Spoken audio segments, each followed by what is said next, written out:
¿Cómo transformamos una oración activa a una oración pasiva? Pues hay varias cosas a tener en cuenta. La primera es que vamos a coger la oración activa y la oración pasiva y lo que vamos a hacer es una especie de X que vamos a ver más adelante. ¿Por qué? Porque el sujeto de la oración activa, que es quien ha hecho la acción, pasa a ser el objeto de la oración pasiva y viceversa. El objeto de la oración activa, que es quien recibe la acción, pasa a ser el sujeto de la oración pasiva. ¿Vale? Es objeto pasa a ser sujeto, sujeto pasa a ser objeto. Por eso digo lo de la X.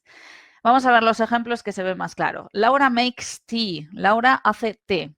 En este caso, esto es una oración activa. ¿Por qué? Porque tengo el sujeto Laura, que es quien hace el té, el verbo make en presente simple y el objeto. ¿Qué hace Laura? El té. Vale, tengo sujeto y objeto. Ahora yo transformo o quiero transformar esta oración en pasiva. Entonces, en la pasiva hemos dicho que el objeto de la activa pasa a ser el sujeto de la pasiva. El objeto de la activa es muy fácil de identificar. Tenemos que preguntar qué, no sé qué, ¿no? En relación con el verbo. En este caso sería, ¿qué hizo Laura? El té. Pues el té va a pasar al primer lugar. Por eso he dicho que cogemos esto y lo pasamos aquí. ¿Vale? Primer palito de la X. El sujeto de la voz activa pasa a ser el objeto de la oración pasiva. ¿Quién ha hecho el té? Laura, ¿vale? Laura, sujeto de la oración activa, pasa a ser objeto de la oración pasiva. Y aquí tendremos el otro palito de la X. ¿Veis? Por eso es lo que estoy diciendo, ¿vale? El objeto de la activa, sujeto de la pasiva, sujeto de la activa, objeto de la pasiva. Ya lo borro para que lo veáis todos más claro, pero es lo que tenemos que hacer todo el rato, una especie de X. Otra cosa también súper importante, una vez que ya hemos visto que el sujeto pasa a ser objeto y viceversa, es la forma verbal de la oración pasiva.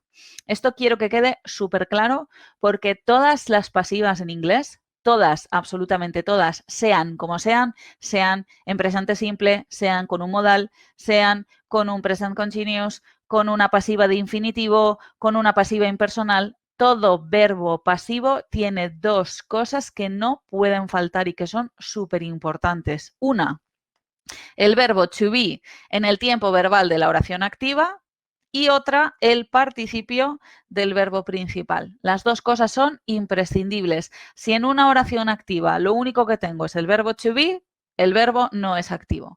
Si en una oración lo único que tengo es el participio, tampoco sería pasivo, o sea que serían oraciones incorrectas. Tim bought a mobile phone yesterday. Tim se compró un móvil ayer. En este caso vamos a hacer solamente el cambio, bueno, vamos a hacer todos en realidad. Hemos dicho antes que de acuerdo a las reglas, a estas dos reglas que hemos visto para transformar una oración de activa a pasiva, lo que teníamos que hacer era el sujeto de la oración activa, Tim compró, es el que hizo la acción, pasa a ser el objeto de la oración pasiva, ¿vale? Entonces haríamos el primer palito de la X, que lo voy a hacer más tarde porque si no se borra todo. Y el objeto de la oración activa, que es el que recibe la acción del verbo. Cuando yo pregunto, ¿qué compró Tim? Contesto, un móvil. Un móvil, objeto de la oración activa, pasa a ser sujeto de la oración pasiva, ¿vale? Entonces tengo el objeto y así, viceversa. Hemos hecho ya el palito de la X. Y ahora nos vamos al verbo. Verbo principal de la oración, bought. Bought, past simple. Vale, entonces, ¿qué tengo que hacer al transformar esta oración para ponerla en pasiva? Voy a poner el verbo to be en el tiempo verbal de la frase activa. La frase activa está en past simple.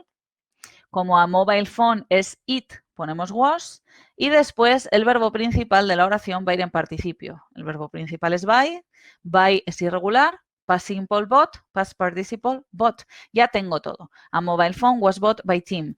He quitado yesterday básicamente porque no me cabía, pero lo podemos poner igual. O sea, eso no es ningún problema. A mobile phone was bought by Tim yesterday.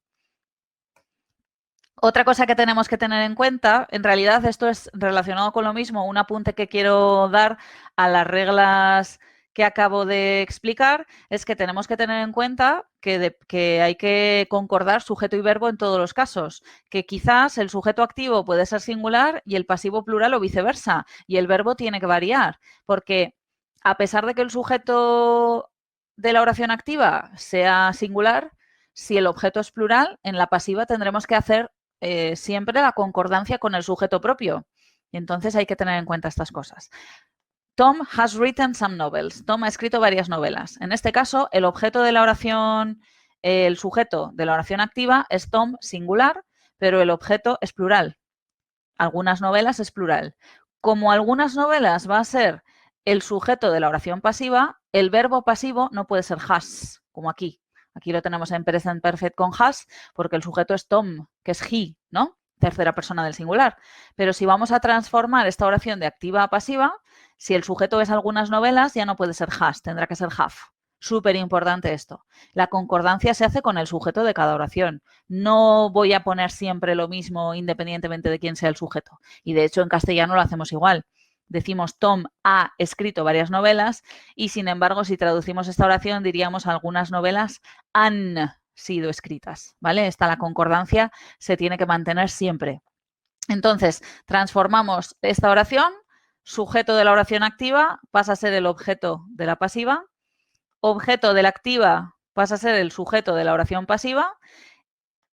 Verbo principal en present perfect, lo que tenemos que hacer es poner en present perfect el verbo to be, novelas, plural, será have been, y después el participio del verbo irregular. Some novels have been written by Tom.